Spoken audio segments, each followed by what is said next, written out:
In this video, we're talking about some extra volunteering opportunities, as well as some activities that can help people of all abilities with growth and development and acquiring new skills to supplement things that they could be learning through various therapies, whether that's physical, occupational, speech, social skills, ERP, talk therapy, and many others, including feeding therapy and ABA therapy. So, for volunteering in the hospital, there's a variety of different things you can do, whether that's assisting in the pharmacy or the NICU or the nursery. And you could be putting together testing kits for blood tests or giving water to new moms who just had a baby, or you could be helping to organize snacks and refreshments for patients and their families. And any of those things are great. So, whether you're comfortable rocking a newborn baby or assisting nurses with additional tasks that they have for you to do, you can make a really positive difference in people's lives. With Vacation Bible School, you can also make a really positive difference in people's lives because you can teach the kids about Jesus and encourage them and their Christian faith. So whether you want to be what they call a crew leader and you have the same group of kids that you work with each day during the week, or if you want to work at a specific station, whether that's snack or the science center or the game center, any of those are great because the focus is on helping kids to learn about Jesus. So whatever your abilities are, whatever you're comfortable with, any of those things are great. It's also a good opportunity, volunteering in general, to work on acquiring new skills and to push yourself and to ask questions and get additional information as needed. But just because you haven't done a particular task before doesn't mean that you're not going to enjoy it or that, you're not going to be able to do it. So everyone starts somewhere and you can always ask for more information or help if it's needed. For the second part of this video, talking about activities that can help with growth and development and acquiring new skills, I included this picture that I drew because one of the categories is actually something called fine motor skills. So that would involve coloring with markers or crayons, and that is good for also working on cognitive skills such as creativity. So if you're drawing a playground or butterfly and tree and hopscotch in this particular instance, and yes, there's water and a dog treat for a dog, and a sunshine and sky and grass and clouds. Some other things you can do, speaking of the playground, is let's go to physical activities that talk about gross motor. So gross motor is referring to muscle groups. It's making larger muscle movements. So that could be hopscotch, like in the picture, or walking in the sun. It could be playing with a ball by rolling or kicking it, jumping rope, jumping games, swinging on the swings, doing limbo with a jump rope, playing tag, blowing bubbles outside using your arms to catch them. You could also do freeze tag or red light, green light or kickball. And the other thing is even just using the playground equipment itself, whether it's a ramp for adaptive playgrounds or other adaptive equipment, or whether it's the ladder that's shown here in this slide. Those things can also be working on the gross motor skills.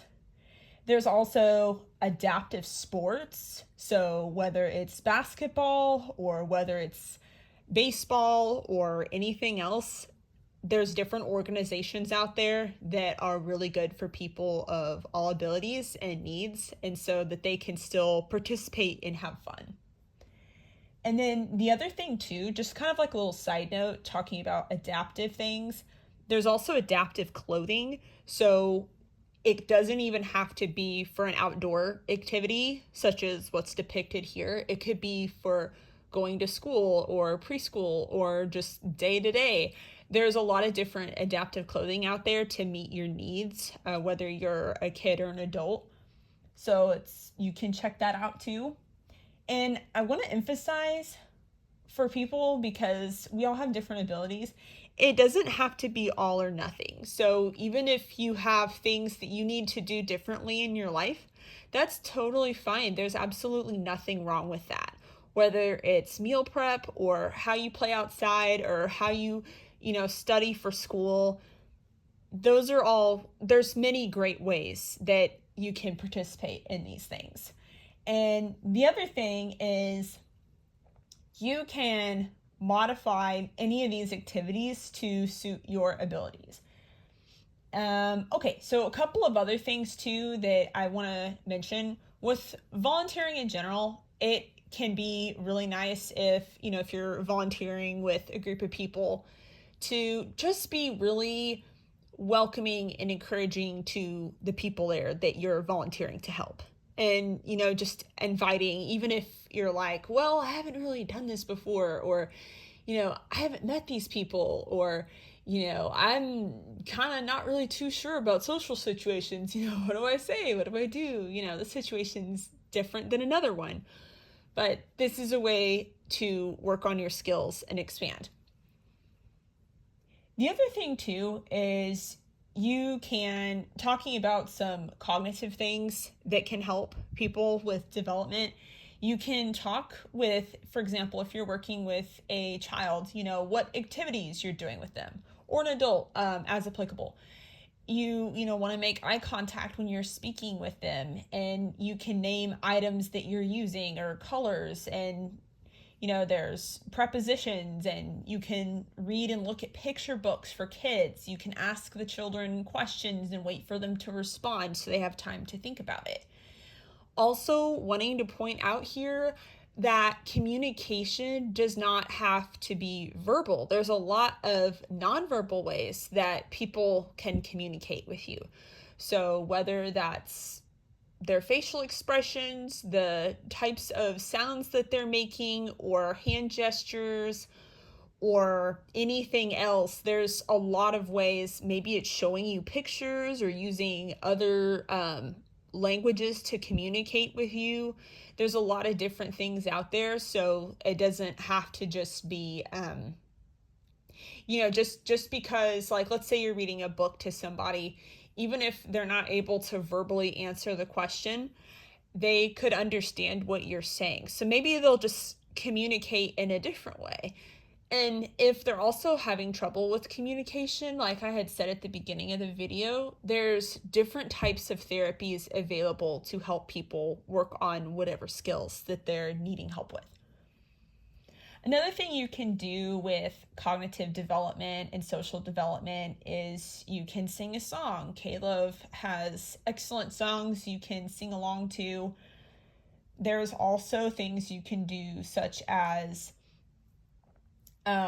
you can use the picture cards to communicate things, especially if they're like kids are getting kind of tired or more frustrated. It's sometimes helpful to keep it a little bit more simple when it's relevant, so maybe if there's 10 different activities they could do next, maybe let's pick 2 or 3 and let them choose between it so that it's not maybe so overwhelming.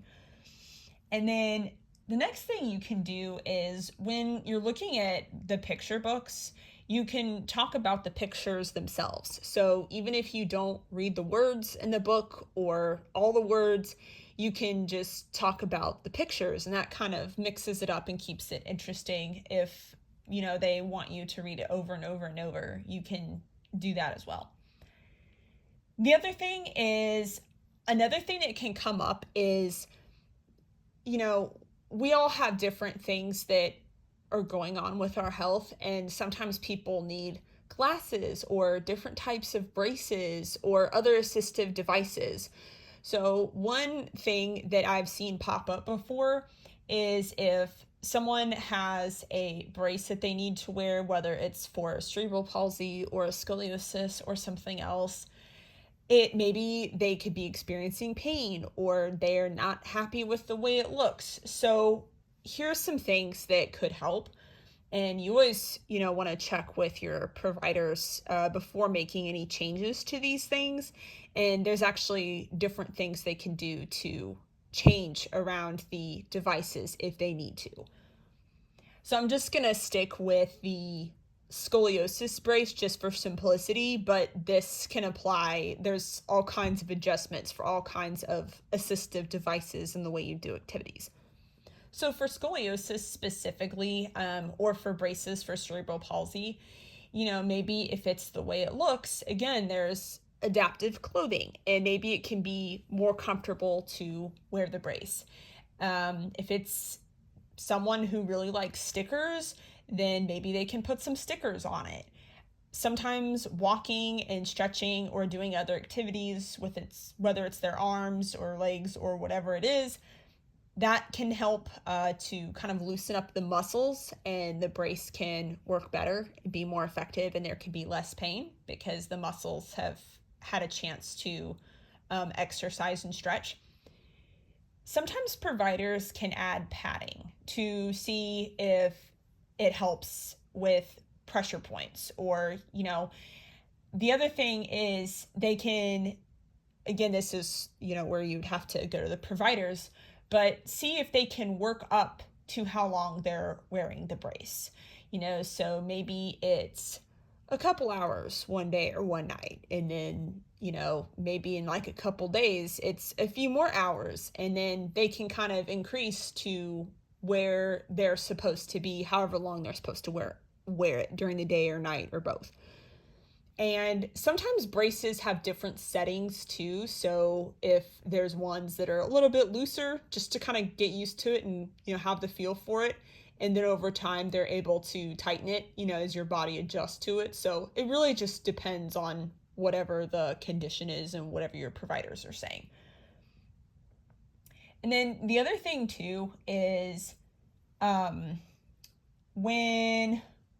there's a couple of other things. So the concepts that we talked about here, the things that we learned behind them, such as making modifications or reaching out and trying new things, these can apply to any situation. So whether it's other volunteer work that we talked about, or a new job, or studying, or even like your diet, the things that you're eating and drinking, there's a lot of positive changes and modifications that can be done.